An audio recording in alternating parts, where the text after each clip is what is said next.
그리고 합리적 증명들과 믿음, 거기는 이제 오늘부터 정식으로 할 것이니까 그 전에 그러니까 앞에 역사적, 신학적 증명. 여기 신학적이라고 하는 그 표현을 우리가 썼는데 실제로는 우리가 theological이 아니고 정확하게 그거는 역사적이라는 말이 붙어 있음으로 인하여 우리가 철학적인 그런 것을 배경으로 한 증명을 말합니다. 그러니까 정확하게 말하면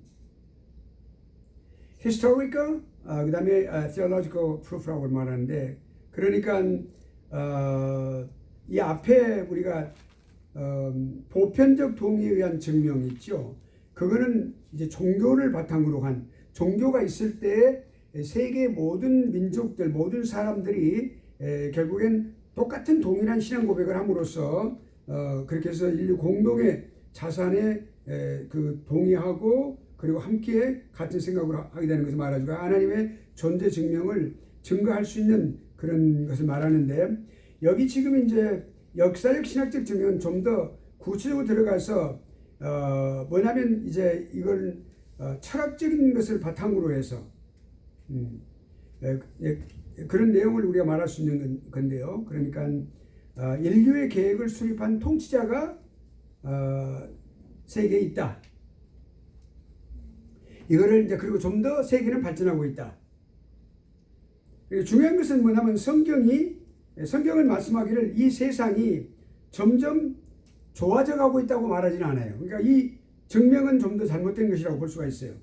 예, 그리고 이제 그래서 성경은 반드시 계속해서 악해져 가고 있다라고 하는 것을 말씀하고 있습니다.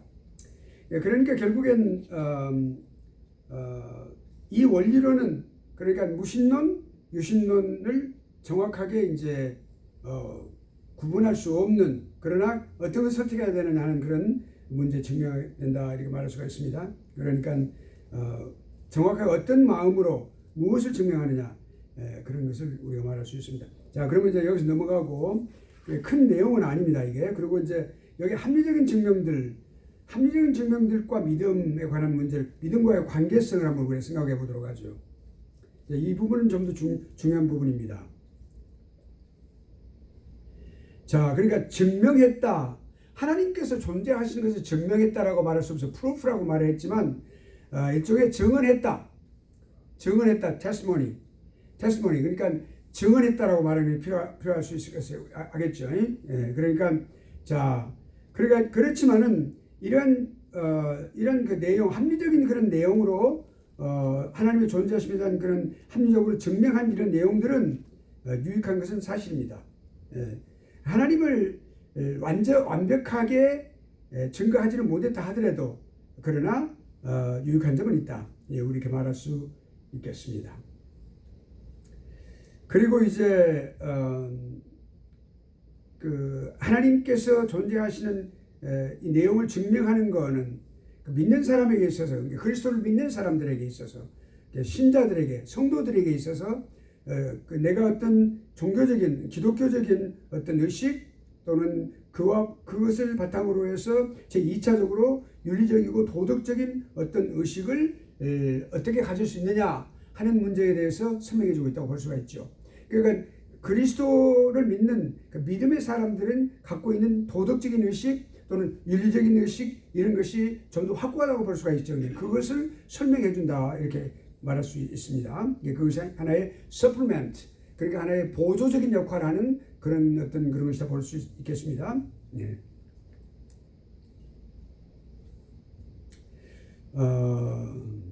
또 이제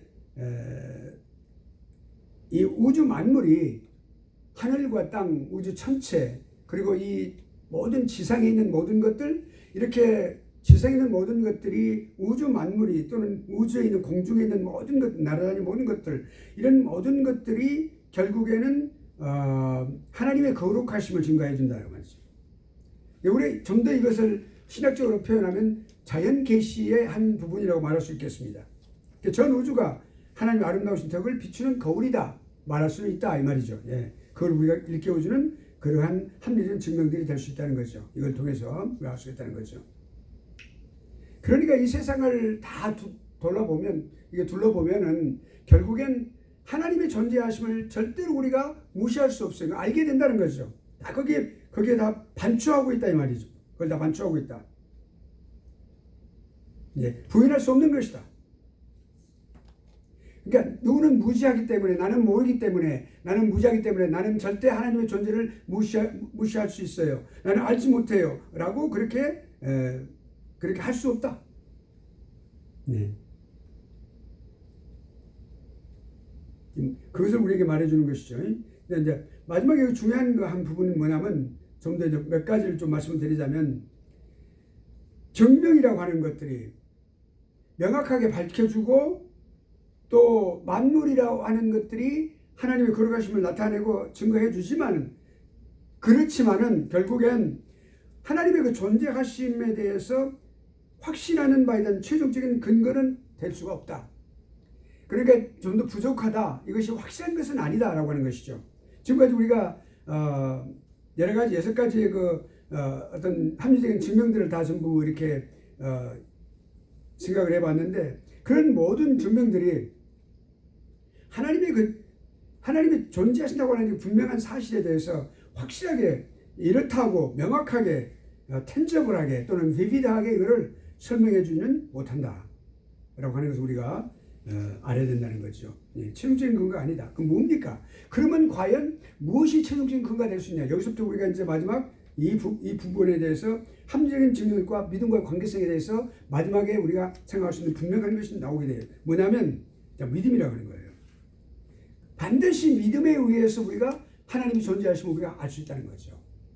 믿음 없는 사람에게 아무리 모든 것을 설명한다 해도 절대로 믿지 못해요. 회의론자, 스캡티컬. 그러니까 우리가 어떤 회의론적인 어떤 그런 회의론적인 어떤 회의적인 그런 생각을 갖고, 그렇게 서스피시하는 그런 생각, 의심하고 하는 그런 생각을 갖고 그런가라고 짐작은 할 수 있지만 확신을 갖지는 못하는 거예요. 그 사람이 믿음이 없다면 그 사람의 믿음이 하나님의 존재를 분명하게 해준다. 확증해 주는 거예요. 그것이 존재하심에 대해서, 하나님에 대해서. 우리 믿음이요, 중요한 것이. 그러니까 자, 믿음이 있음으로써 그 증명들을 우리가 확고히 할 수 있다는 거죠. 그러니까 믿음이 곧 증명하게 되는 건데, 왜냐하면 그러므로 증명은 믿음의 선물이다. 그러니까 믿음이 먼저 있어야만 증거할 수 있는 거예요. 우리가 하나님에 대해서 우리가 간증을 한다 그러면, 간증이라고 하는 뭘 말합니까? 하나님이 존재하시고 일하시는 역사하심을 분명하게 내가 증거한다고 하는 말이거든요. 그것은 어디서 무엇을 위해서? 가장 중요한 믿음이 있는 사람이 그 일을 할 수 있는 거죠. 네. 이 믿음을 바탕으로 하는 거죠. 그러니까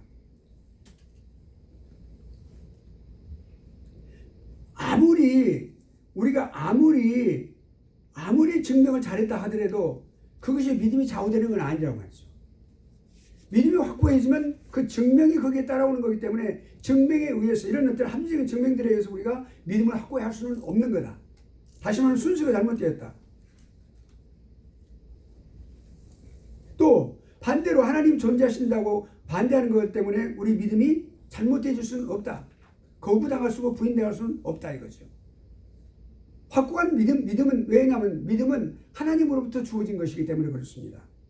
예수 그리스도, 그러니까 믿음의 주요 온전케 하시는 이인 주 예수 그리스도를 바라보자 그랬어요. 믿음의 주라고 그랬어요. 믿음의 주체는 누구예요? 주님이세요. 하나님이 우리에게 믿음을 주시는 거예요. 그러니까 그것이 내가 자가 생산적인 것이 아니고 내가 스스로 만들어내는 것이 아니기 때문에 반드시 그 믿음은 하나님으로부터 주신 거기 때문에 그것이 결국 확고한 것이기 때문에 그것은 흔들림이 없는 거예요. 그것이 그 구원을 우리에게 주어진 거예요. 자, 우리가 한번 구원의 서정을 한번 볼까요?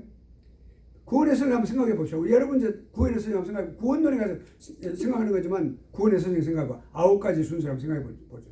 예정이 있어요. 예정. 맨 처음에 구원의 서정 예정. 적었다 하고 여기 저 써서 예정 써갔어요. 맨 처음 써 왼쪽에. 아, 괜찮아요. 맨 왼쪽에다 예정 그랬어요. 예정이 무엇을 시작해요? 하나님의 예정으로부터 시작하는 거예요. 누군가를 구원해야 되겠다고 하는 것은 하나님의 작정으로부터 시작하는데, 그 작정은 일반적인 모든 만물이 해당되는 것이고, 그 특별히 예정이라고 말하는 것은 구원과 관계되는 거예요. 그러니까 구원, 하나님의 예정이 먼저 있어야 돼요. 예정은 하나님의 작정이에요. 마음속에 갖고 계시는 거예요.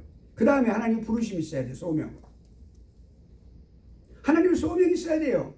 하나님 부르심이 없으면 안 되는 거예요. 하나님 분명히 소명이 있어야 돼요. 그것은 우리가 예수 그리스도 믿는 사람이 됐다고 하는 것은 한 걸음 더 나아가서 또 한 걸음 더 나아가서 우리가 하나님의 학문을 공부할 수 있는 사람으로 우리가 이렇게 만약 천연을 뽑았다고 하는 것은 하나님의 소명이 있기 때문에 오는 거예요.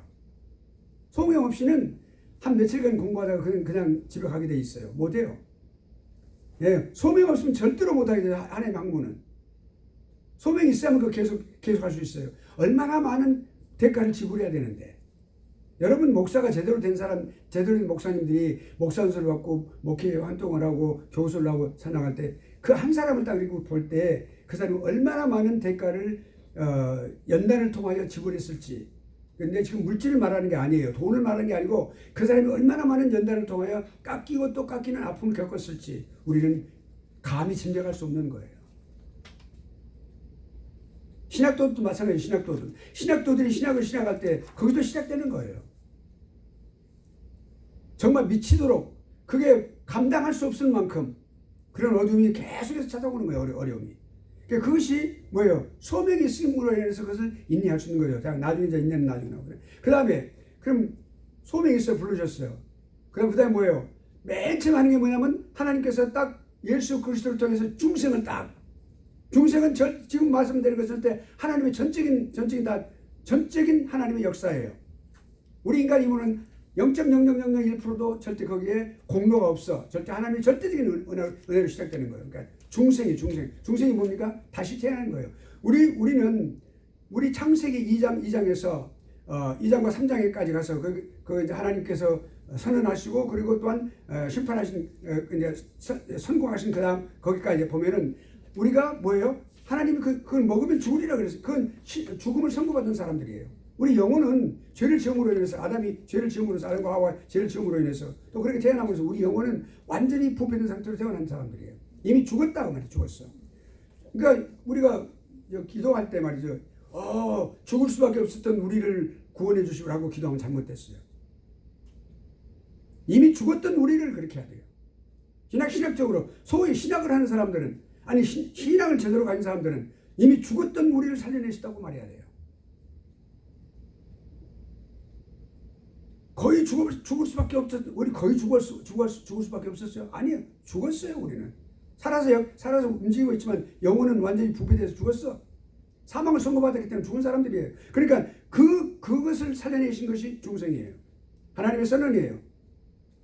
그 다음에 그 중생이 있으면서 이거는 이제 또 순서적으로 오는 게 아니고 논리적인 순서지만 이거는 동시에 일어나는 거예요. 동시에. 그게 뭐였나요? 믿음을 주시고 신앙, 믿음을 우리에게 주시는 거예요.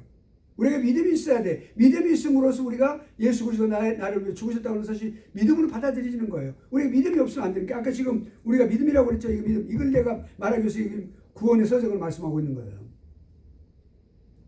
믿음이 확고하게 우리에게 주심으로 인하여 믿음도 우리에게 주시는 거예요. 내가 절대로 내가 믿음 내 훌륭한 사람이다. 믿음 잘 만들어서 그렇게 많은 사람이 있어요. 아니죠. 나에게 믿음을 더하여 주시옵소서 기도하잖아요. 믿음은 주님께서 주시는 거예요. 그것이 구원의 서적에 들어가는 거기 들어 있어요. 그러니까 믿음. 그리고 나서 그 믿음이 있으면 그 다음에 뭐예요? 하나님께서 믿음이 있으면 그 다음에 성경이 뭐라고 했어? 믿음으로 인하여 의롭다 하시고 얻는다라고 말했죠. 말씀하셨죠. 그게 우리가 구약 성경에서부터 시작해서 그 다음에 어디예요? 우리가 로마서에서 확실하게 사도 바울을 통해서 말씀하셨어요. 믿음으로 인하여 그러니까 로마서 1장 16절 17절 말씀이에요. 마틴 루터라는 사람을 갖다 완전히 꼬그라지게 만들었던 말씀. 그거 봐요. 우리도 마찬가지예요. 그 믿음으로 인하여 그 다음에 뭐예요? 칭의 의롭다. 너는 의로운 사람이다. 죄인인데도 불구하고 용서받은 죄인이 된 거죠. 그 다음에 그 칭의를 받고 난 후에 우리에게 어떤 현상이 일어나요? 이건 반드시 시간적으로 이렇게 순서가 된 게 아니라 그 아주 그냥 일시에 그렇게 일어나는 거예요. 예수 그리스도 영접하는 그 순간이 말이죠. 회개가 있어요. 회개가 있단 말이에요. 회개. 우리가 우리 죄를 고백하는 거예요. 그러니까 예수 그리스도를 믿는 믿음을 갖게 될 때 전도할 때 전도자 앞에서 우리가 회개하는 기도를 하는 것이 이유가 바로 다 회개할 수 없죠. 그러나 죄인이라고 하는 것을 그 아주 가장 핵심적인 것을 거기서 핵심적인 것을 고백하는 거예요. 그것이 회개. 그 다음에 양자가 되는 거예요. 하나님의 아들이 되는 거죠. 아버지라 부를 수 있다. 양자의 영을 받았기 때문에 아버지라 부르짖느니라 라고 말하는 거죠. 이 성경은 말이죠. 그냥 이렇게 분명하게 막 선언을 해버리는 걸로 알 수가 있죠. 그리고 나서 이제 우리가 그 다음 여기까지는 100% 다 하나님이 하신 일인데 그 다음에 나오는 말씀인데 중요한 말, 이건 성화 과정 있죠. 우리가 딱 예수를 영접하고 난 이후 죽을 때까지, 죽는 그 순간까지, 딱 죽는 순간까지 성화를 계속 과정을 거쳐야 돼요. 그것이 연단의 과정일 수도 있고, 하나님 우리를 가르치시는 과정일 수도 있고, 여러 가지 이끌어 가시는, 인도하시는 과정 속에서 그렇게 성령 하나님께서 우리와 똑같이, 우리를 인격적으로 인도하시면서 혼자 하시지 않아요. 그 성화는 우리 인간과 같이 하시는 거예요. 그러나 성령의 인도하심에 따라서 우리가 순종하면서 하는 거예요. 그 같이. 예. 성화예요. 그리고 나서 성화 과정이 다 끝나면 어떻게 돼요? 완전히 성화가 우리가 이루어진 상태에서 죽는 게 아니에요. 그러면 완전히 완벽한 상태에서 죽는 거? 노노노 천만의 말씀. 예수님 십자가 옆에 있던 강도가 너는 오늘 지금 나와 함께 나와 있으라 그랬는데 그 사람이 무슨 성화 과정 거쳤어요? 아니에요.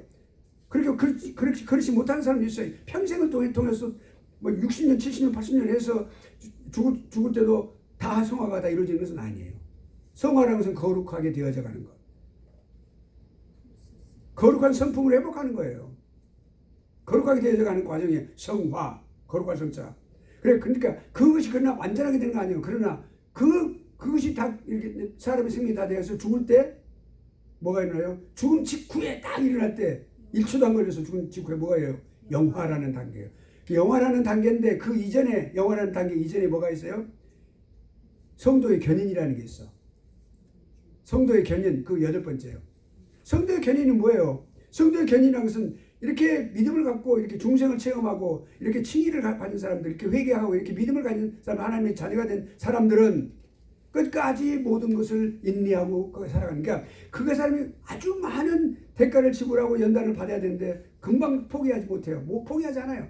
그러니까 믿음의 사람의 가장 중요한 핵심적인 티피컬한 그 대표적인 그 현상이 뭘 말하는 거예요? 특징이 인내예요. 그 인내하는 것을 보고서는 저 사람은 정말 중생한 사람이로구나 라는 걸 알 수가 있죠. 마치 무슨 냄비처럼 그냥 바짝 끓였다가 또 뜨거워졌다가 차가워졌다 그런 게 아니고 아주 옹기 그릇을 좀 그렇게 오랫동안 이렇게 끓다가 불을 꺼도 계속 끓잖아요. 마찬가지로 그렇게. 예. 그것이 견인이에요. 견인. 끝까지 인내하는 거예요. 그러니까 모든 것을 이루신 그것도 하나님께서 이루시는 거예요. 그리고 영화를 이루어야 깨끗하게 된 상태에서 천국에서 존재하는 거죠. 예. 여기서 이 땅에서는 완벽하게 다 이루지 못했다 하더라도. 그러니까 우리가 지금 여기 뭘 말하려고 그랬어요? 이 믿음을 지금 말하려고 그런 거예요. 믿음이 우리가 확실하게 있을 때 그런 모든 것을 증명할 수 있는 그런 근거가 된다. 이걸 말하기 위해서 그런 겁니다. 그러니까 우리가 이제 하나님의 존재하심에 대한 신앙인들의 그 확신, 이것은 어떤 합리적인 논리, 우리가 지금 6가지 이런 논리들을 다 이렇게 합리적인 논리들을 다 연구해 봤는데 이것 때문에 하나님이 존재하시는 걸 우리가 아는 게 아니에요. 분명한 것은 그것 때문에 우리가 하나님께 존재하시는 것을 아는 게 아니란 말이에요. 아까 말씀드렸죠. 완벽하게 우리 알려주지 못한다고 무엇으로 인하여? 믿음에 의하여. 오직 성경에 나타나 있는 하나님의 자기 계시를 믿는 그 믿음으로 순응하는 거예요. 이 특별 계시 말씀, 이 특별 계시 말씀을, 기록된 하나님의 말씀을 무엇으로 수납해요? 믿음으로 수납하는 거예요. 믿음 없이는 그러니까 하나님을 기쁘시게 못한다 그랬죠. 믿음 없이는 하나님을 기쁘시게 못하나니라고 그랬어요. 믿음이 있어야만 되는 거예요. 모든 것이. 그러니까 믿음으로 수납하는 거예요. 자, 그리고 우리가 하나님의 존재하심에 대한 확신은 논리적인 증명들에 의한 것이 아니라 오직 성경에 나타난 하나님의 자기 계시를 믿음으로 수납함으로써 이루어지는 거다. 우리가 이걸 여러분 기억하면 오늘 수업은 절반은 성공적이에요. 전반부는 다 잘하는 거예요.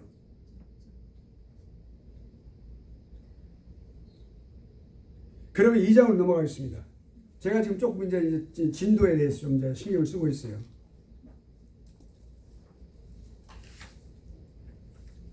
그 지난주에 새로 오셨던 분, 그분은 오늘 안 나오세요? 이쪽에 앉으셨던 것 같은데. 지난주에 나중에 제 끝날 때 한번 오셨죠? 아직 안 오셨는데요. 어떤 전도사님 한 분. 네, 이영원 전도사. 이 전도사님 안 오시구나.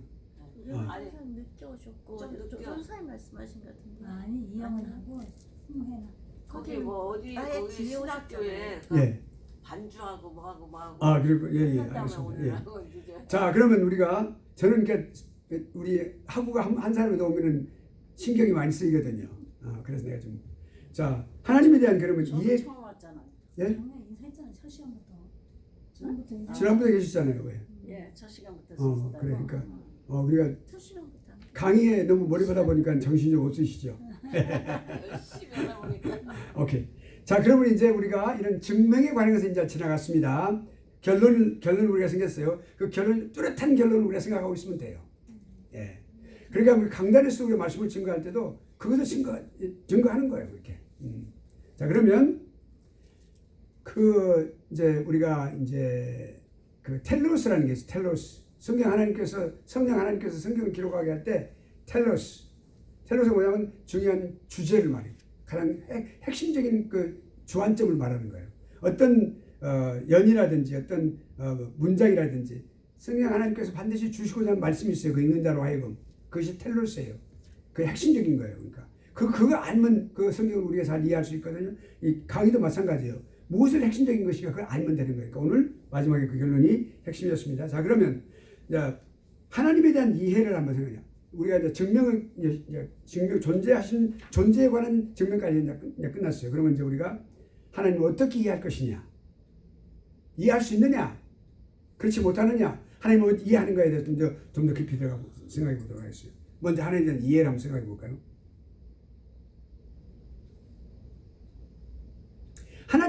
하나님은요 아주 그 하나님의 특성이 있으세요. 뭐가 특성이냐면 자신을 계시하시는 특성이 있으세요. 우리들은 사람이 자기를 갖다 이렇게 나타내는 거 말할 때 과시한다고 그러죠. 근데 하나님은 과시하시는 게 아니라 계시하시는 거예요. reveal. 영어로 그걸 명사로 말하면 revelation 거예요.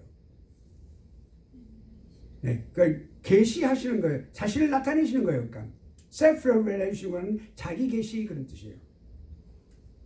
자신을 계시하시는데 그걸 어디에 계시하세요? 자연에다가 그리고 성경에다가. 자연은 그냥 우연중에 다 하나님의 손끝이 다 뭐 손으로 직접 만드신 거 아니에요. 마침으로 명령하시기도 하고 빚기도 하고 그랬지만은 우리는 손으로 그러니까 하나님은 손이 있으신 게 아니죠. 영만 있으시니까 영만 있으니까 영의 존재이시니까. 그러나 우리가 하나님의 그 손끝이라고 말을 해요. 하나님 모든 발자취 발이 있어요 그런 게 아니에요. 모든 창조의 발자취가 다 있어요. 우주에 다 널려 있어요. 그러니까 그 모든 것들이 다 하나님의 존재하심을 다 나타내는 게 사실이에요. 예를 들어 쉽게 말하면 향일성, 식물의 향일성, 해를 향해서 나가도 우리는 말하고 있는데 우리가 보면은 가장 아주 하늘을 향해서 있는 직각으로 이렇게 딱 수직으로 딱 이렇게 다 하늘을 향해서 다 있어요. 이렇게 잎사귀도 다 이렇게 햇빛 쪽 있는 거 다 이렇게 크게 많이 위로 자라는 거예요. 그러니까 우리가 그런데 그런 모든 하나님이 특별히 또 나타내시는 이 모든 것들이 하나님의 그 나타내시는 일인데 그 나타내신 것 비교해서 하나님 자신은 엄청나게 우리가 이해할 수 없을 만큼 그 상상력을 뛰어넘는 분이세요. 우리는 사실은 성경에 기록한 만큼 아는 거예요. 성경에 기록한 만큼 기록해 주신 것만큼 필요한 만큼을 기록해 주시니까. 우리 교회신학이라고 해요. 교회신학 지금 조직신학을 공부할 때는 이런 여러 가지 그 이해할 수 없는 부분 하나님 그런 거 한 분 하나님을 우리가 만나게 되는 거죠. 이 조직신학에서. 그러니까 자 사람이 하나님을 인식할 수 있는가라는 질문이에요. Is God knowable? knowable이라고 해서 알 수 있느냐, 이해할 수 있느냐 그 말이에요. 인식되어질 수 있느냐 그 말이에요. There's a man. is a man capable to know God? 그 말이에요. 하나님을 아는 데 있어서 그렇게 능력이 있느냐? 이런 질문을 하게 된단 말이죠. 예. 그러니까 하나님을 말할 때 comprehensive 말은 능력이 이해할 수 있다 그런 뜻인데 incomprehensive 말은 뭐예요? 이해할 수 없는 그런 분이란 말이죠. 그렇다고 우리가 이것은 이제 다른 전혀 알 수 없다는 그런 의미가 아니고 인식할 수 있느냐 이런 말이죠. 그러니까 그렇다. 인식할 수 있는가? 그렇다라는 거죠. 대답은. 왜 어떻게요? 요한일서 5장 20절에 보면은 우리에게 지각을 주사 우리로 참된 자를 알게 하신다. 요한일서 5장 20절. 그러니까 그 말씀이 우리에게 말씀해 준 것 같이 지각을 주셨기 때문에 우리에게 지각이 있다 그래서 이 지각이란 말이 나중에 나와요. 또 칼빈이 이 지각에 대해서 아주 심각하게 깊이 있게 말을 해서 나중에 우리 설명합니다. 그런데 그 지각이 있기 때문에 우리를 주셔서 우리에게 하나님을 알 수가 있다. 참된 하나님을 알 수가 있다. 기아데스 버스 지금 말씀드렸죠? 우리 신약의 아버지라고 그 프리스턴에. 근데 이 기아데스 버스가 뭐라고 말했냐면 범신론을 따르는 사람이 신은 인식되어 줄 수 없다고 말하는 그들의 주장을 반박하고 있는 거예요. 그러니까 그것은 잘못된 것이다. 범신론은 뭐예요? 범신론은 그러니까 하나님과 우주를 동일하게 보는 거예요. 그러니까 하나님의 인격성을 부인하는 거죠. 그 사람들이 말하는 신이라고 하는 것은 절대로 인식되어 줄 수 없다. 그 사람들은 신이란 인식되어 줄 수 없다. 사실은 그건 잘못된 것이 아니에요. 자, 그러면 첫째로 뭐예요? 하나님에 대한 범신론 사상의 근간은 뭐냐면 전적으로 철학적인 개념부터 온 것이기 때문에 철학은 결코 신학의 범주를 넘어설 수가 없어요. 그 신학의 범주는 철학의 범주를 훨씬 뛰어넘는 거예요. 그래서 철학으로는 절대 신학을 이해할 수 없는 거예요. 그러니까 만약에 신학을 갖다 설명을 할 때 어느 철학자의 어떤 이론을 갖다 설명하려고 그러면 그건 절대적으로 잘못된 거예요. 그렇게 해서는 안 되는 거예요. 그거는 그런 사람들이 있어요. 또 설교를 할 때도 마찬가지. 하나님 말씀을 철학자의 어떤 견해로 설명하는 거 잘못된 거죠. 예, 그럴 수 없는 거란 말이죠. 그러니까 철학적인 견해로 온 것은 그 철학적인 견해는 그것이 그만큼 가치는 있는 거예요. 우리 인간의 이성의 산물이니까 최고의 산물이에요. 철학은. 그러나 신학적인 경지에 돌아갈 수 없다. 그 범죄에 들어갈 수 없다.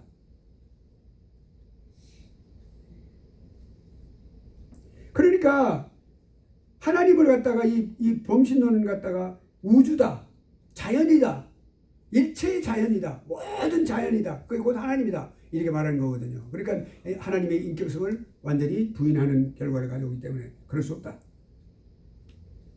근데 우리가 하나님은 뭐예요? 자연에 편만하고 계시죠. 편만하다고 해서 그것이 곧 자연이라는 말은 아니에요. 자연과 하나님은 이퀄리티를 갖다 부여하는 건 범신론인데 우리 정통 신앙이 말하고 있는 것은 하나님은 우주에 편만하신다. 우리 안에 내주도 하고 계시지만 분명 우주 전체에 다 계시나 그래. 그거는 하나님의 그 존재 자체가 크심을 말하는 것이지 그것이 곧 자연이라는 뜻은 아니에요. 잘못된 그 견해 지금 우리가 틀리죠. 예. 하나님은 자연과 동일하지 않는 거예요. 자연은 하나님의 피조물이에요. 그거 우리가 분명히 알아야 되겠죠. 범신론은 자연과 신을 동일시하고 있다. 이게 틀리는 거죠. 예. 그러니까 두 번째는 뭐예요? 하나님을 우리가 눈으로 볼 수 없는 거예요. 눈으로 볼 수 없는 어떤 사람들은 잘못된 창세기를 갖다가 창세기에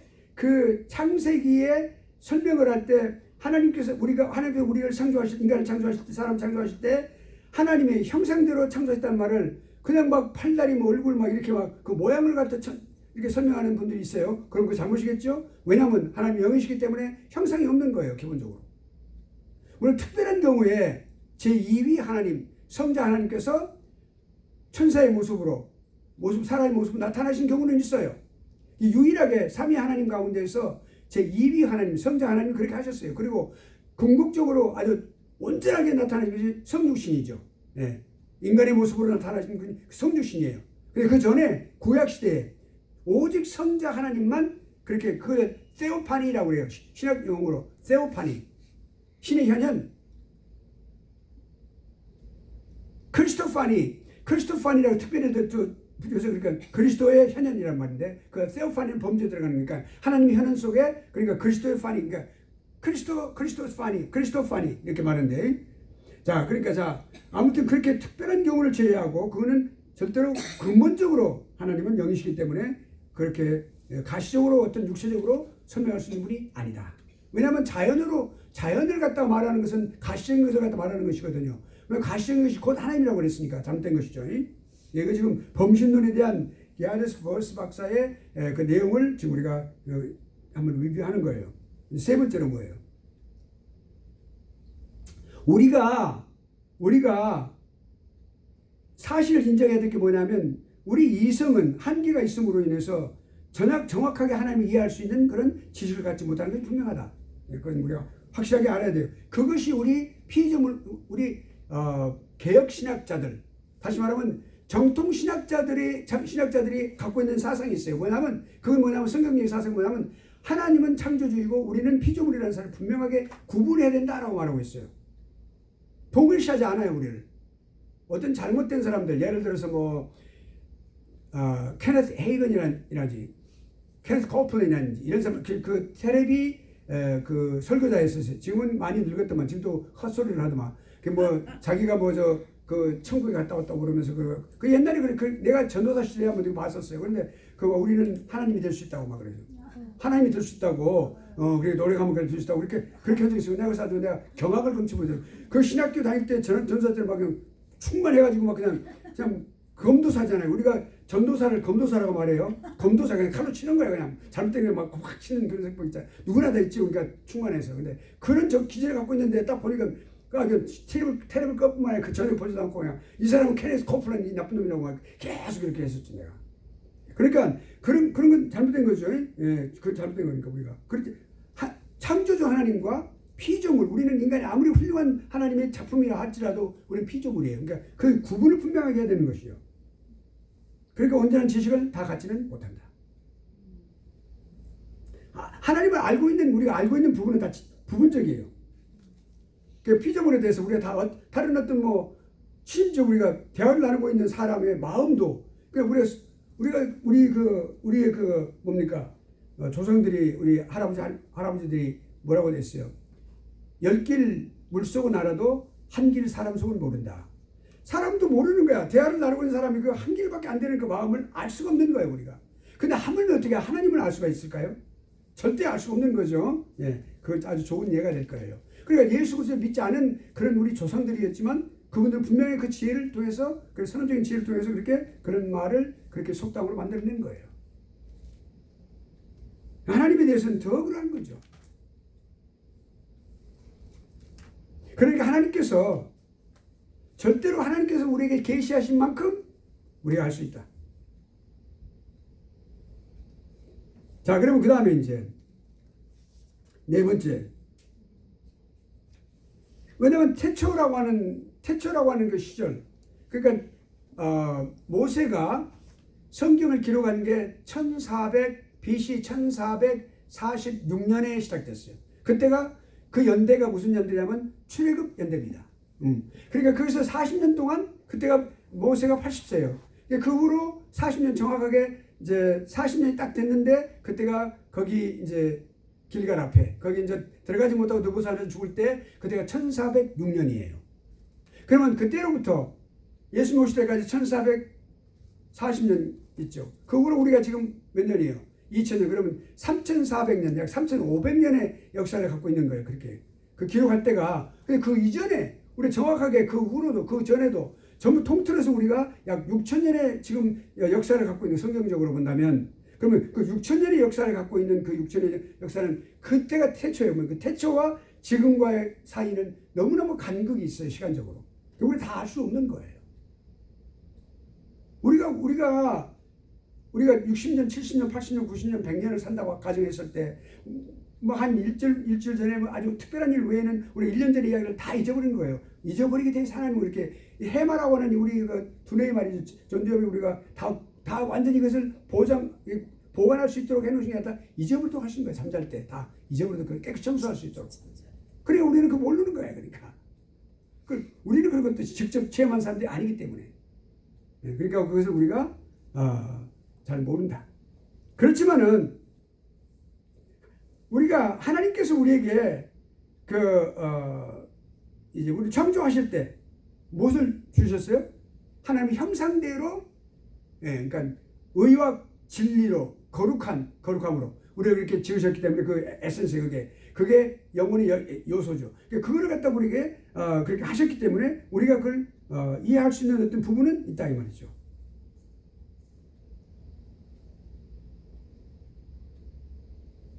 그리고 또 우리는 영적이고 또 이렇게 마음 또 의지 등을 또 소유는 하고 있죠. 예. 그러니까 우리가 이제 좀 더 이렇게 제한적이다라고 하는 사실 분명히 우리가 그걸 인식을 하고 이제 생각할 수 있는 건 뭐냐면 하나님에 대해서 완전히 이해할 수는 없다. 이것이 결론이에요. 완전히 우리가 이해할 수는 없다. 왜 그렇습니까? 무한하신 하나님의 존재를 유한하신 우리가 불완전한 이해를 할 수밖에 없는 것이다. 예. 또 성경이 하나님을 갖다가 이렇게 나타낼 때 절대 지난번에 우리가 첫째 시간 말씀드린 대로 성경은 절대로 하나님의 존재하심에 대해서 절대로 성경은 논증하거나 증명하려고 하지 않는단 말이에요.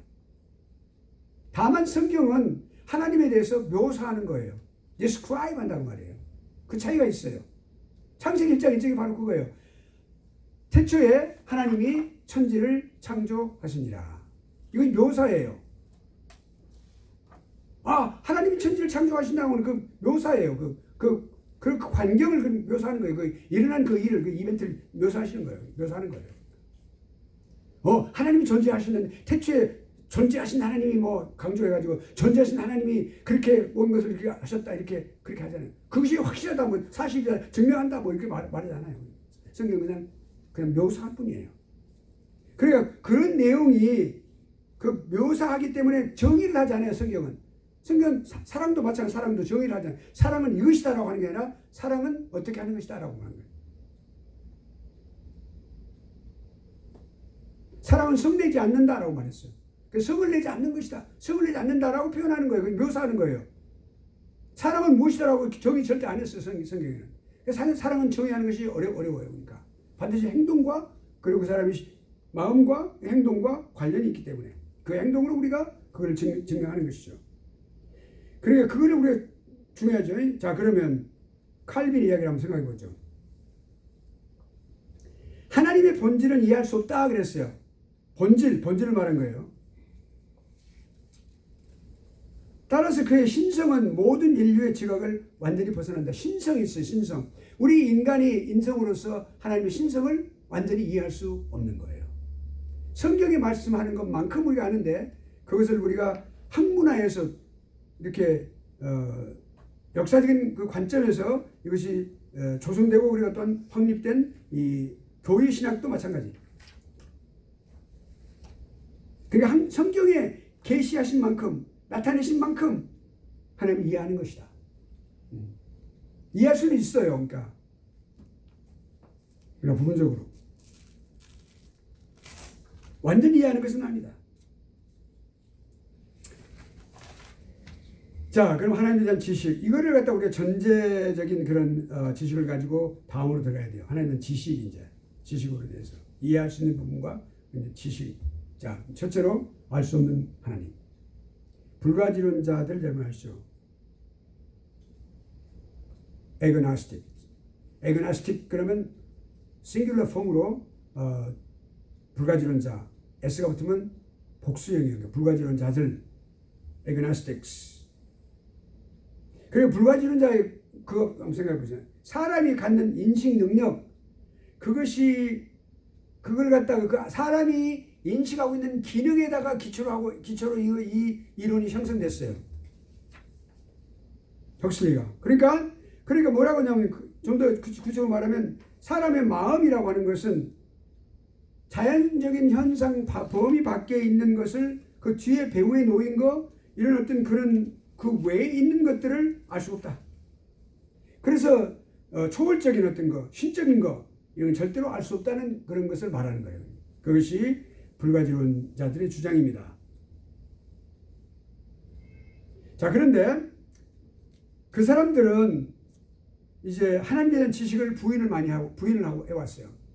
칼 바르트도 부인을 했죠. 칼 바르트도 부인을 했어요. 그런데 부인을 했는데, 그렇지만은 기독교회가, 우리 교회가 고백하고 있는 것을 한번 먼저 생각해 볼 필요가 있어요. 두 가지. 뭐냐면 첫째는 교회는 하나님은 절대로 이해할 수 없는 분이다. 이건 초대교회부터 이렇게 시작된 거예요. 교부들부터. 그러니까 우리 개혁신학은 초대교부들의 주장을 아주 확실하게 그거를 참조합니다. 칼빈도 그렇고. 예, 그래서 그렇게 하고 있어요. 그런데 이해할 수 없는 분인데 동시에 하나님은 알려질 수가 있는 분이다. 어떤 방식으로? 자연 계시를 통해서, 그리고 특별 계시를 통해서. 그리고 하나님의 지식은 구원에 있어서 반드시 필요한 것이다. 하나님의 지식이 있어야만 하는 거예요.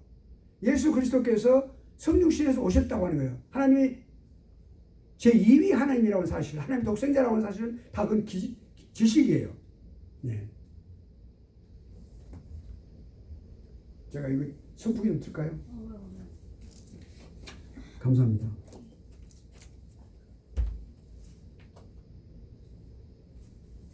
네. 됐습니다. 그냥 감사합니다.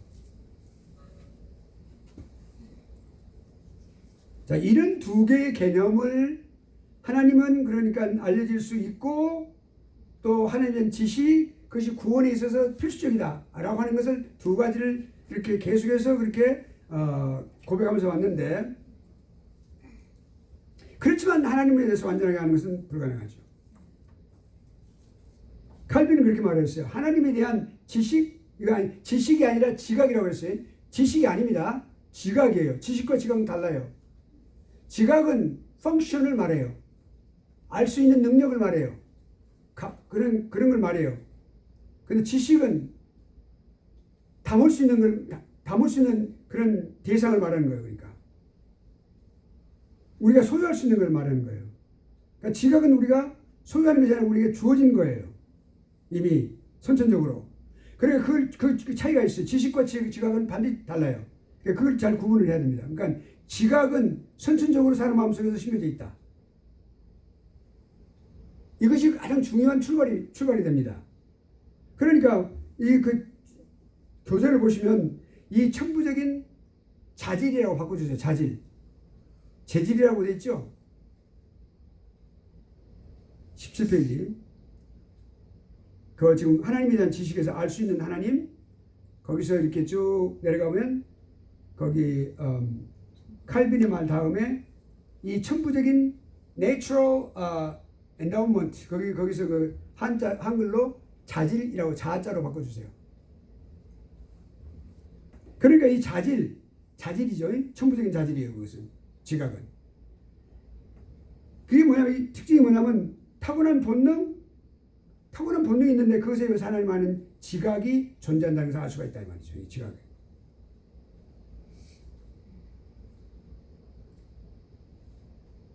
자, 우리가 이제 사람들이 하나님의 존재에 대해서 마음속 깊이 이렇게 뿌려내려져 있는 것을 우리가 알 수 있는 것은 뭐냐면, 좀 더 이렇게 전 세계적으로 이렇게 돌이켜본다면, 아무리 사람의 민족에 따라서 물질 문명이 발달한 민족이 있을 것이고 국가가 있을 것이고 또 미개한 민족 국가들이 있을 것이에요. 그러나 아무리 미개한 민족이고 그런 국가를 할지라도, 야만적인 국가를 할지라도 절대로 모를 수 없다.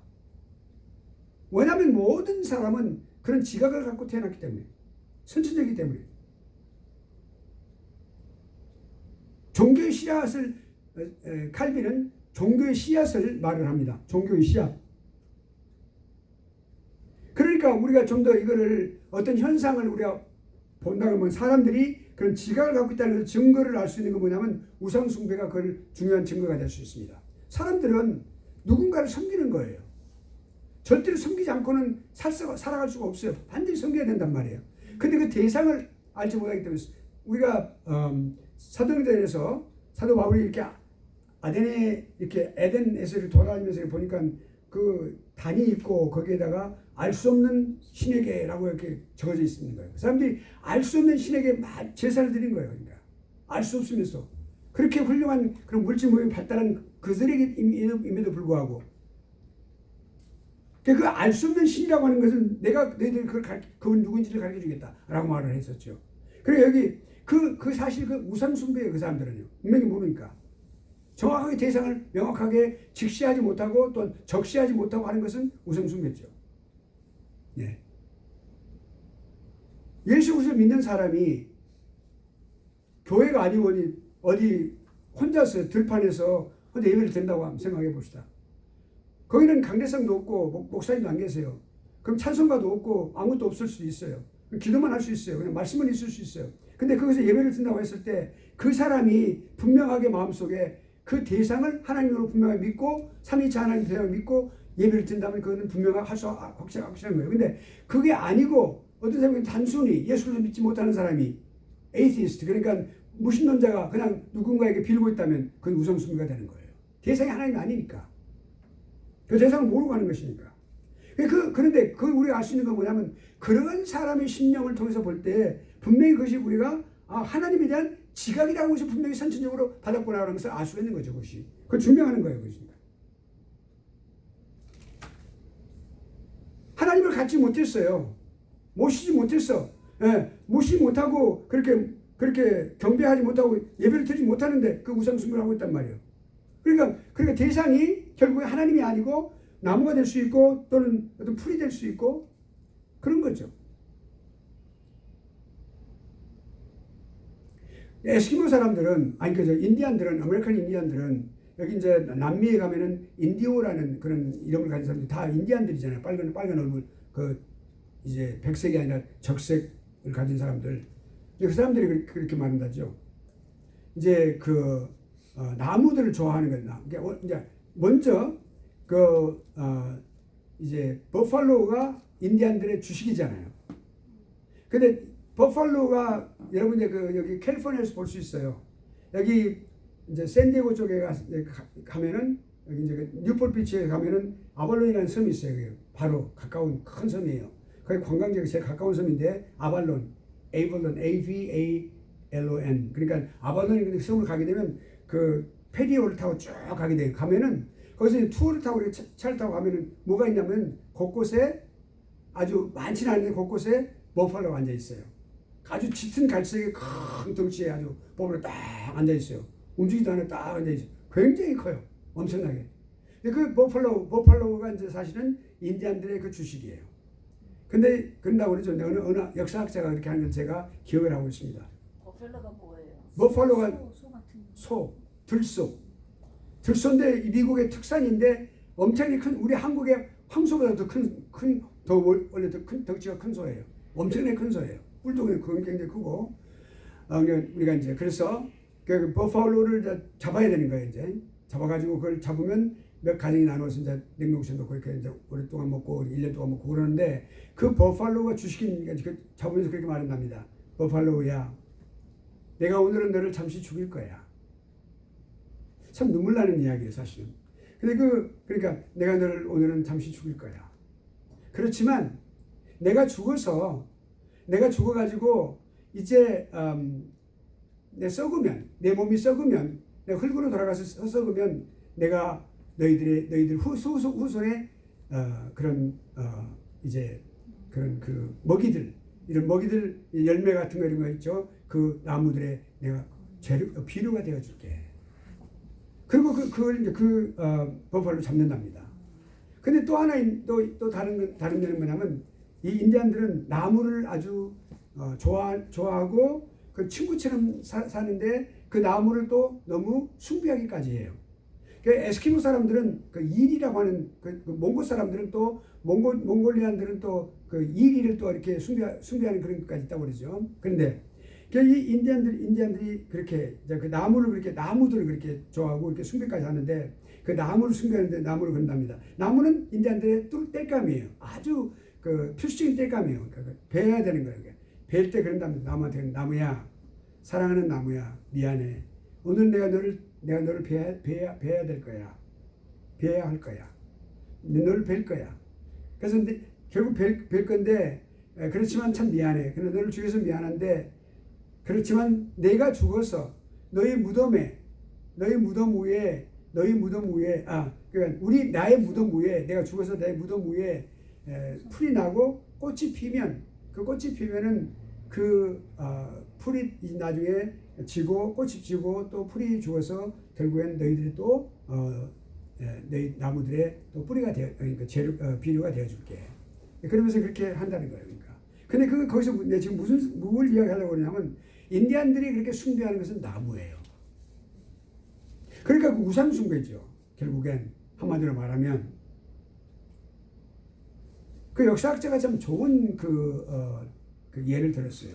그런데 그러니까 우상 숭배, 우리 나무 조각 또는 돌 조각 예배드리기를 좋아하는 거예요. 우리가 여기 인디안 리서베이션이라고 있어요. 그러니까 여기 이제 저기 이제 옐로스톤 같은데 또 쭉 들어가 보면 여기 캘리포니아 들어가서 보면 거기 있었던 이렇게 여러 가지 유적이 있어요 많이. 그래서 직접 가봤는데 예배드리는 장소가 있어요. 이렇게 동그랗게 해가지고 돌문 놔두고 이렇게 해서 종족들 모여가지고 이렇게 마치 콜리시움 같이 이렇게 크진 않지만 작게 만들어가지고 이렇게 예배드리는 장소도 있고 말이죠. 그러니까 그런 우상 숭배 그것이 그 하나님의 존재에 대한 그들이 말하는 신적인 존재에 대한 가장 생생한 흔적이에요. 우리가 말하는 하나님의 존재예요. 그러니까 존재에 대한 흔적이에요. 사실은.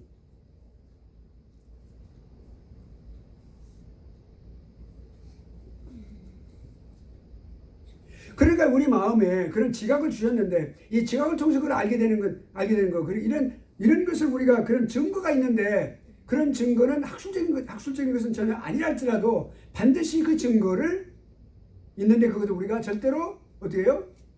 그걸 부인할 수 없다. 부인할 수 없다. 그 다음에 이제 인간의 부패성을 봅시다. 돌이켜보자. 인간의 부패성. 인간은 참 많이 부패가 되어 있어요. 예. 예수 그리스도를 믿는 사람, 그러니까 용서받은 사람이 아니고서는 다 영혼이 다 죽어 있는 거예요, 사실은. 육체만 살아 있는 거예요, 사실.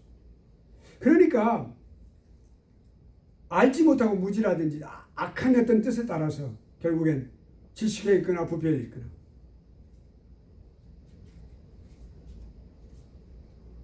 그렇지만은 사람들 안에 하나님을 알 수 있는 그런 것을 촉발시켜주는 그 동기부여를 해주는 그런 뭐가 있어요? 종교 씨앗이 있다는 거죠. 종교 씨앗은 어떤 지식이 아닙니다. 그러니까 뭐 종교 씨앗이 뭐 이렇게 커진다는데 그런 건 아니에요. 그런데 이 세상의 사람들은 전부가 절대로 믿음이라고 하는 건 다 사라진 지 오래됐어요. 없어요. 원래가 하나님은 원시대에서 살아왔었으니까 절대로 그러니까 경건이라고 말하는 것은 하나님의 뜻을 따라서 살아가는 마음을 말하는 거예요. 그 경건이에요.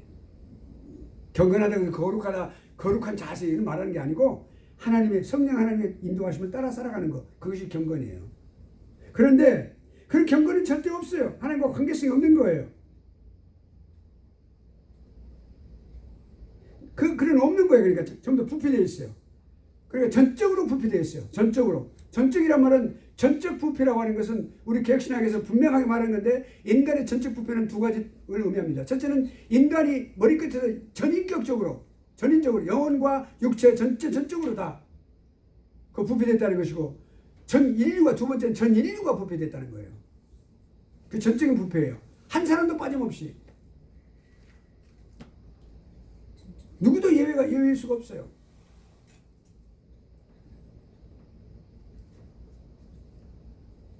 그러니까 그 증거는 뭐예요? 생각이 허망한 거예요. 항상 허망하고 미련한 마음으로 어두워지고 스스로 지혜 있다고 하는데 그 지혜가 뭐예요? 썩어지고 다 우둔하고 하나님의 영광을 썩어질 것으로 다 만들어버리고 금수업, 버러지 이런 무상으로 다 바꿔버렸어요. 그래 미신을 섬기는 거예요.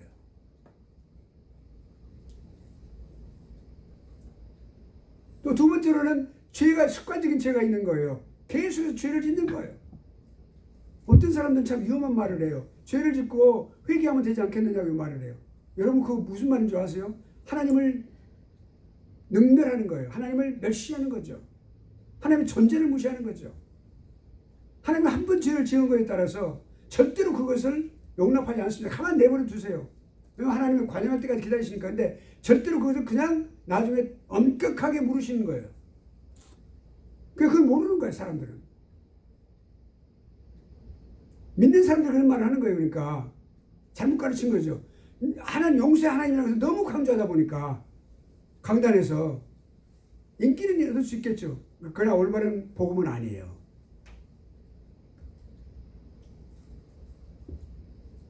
그래서 그 죄 때문에 마음이 굳어져 있는 거예요.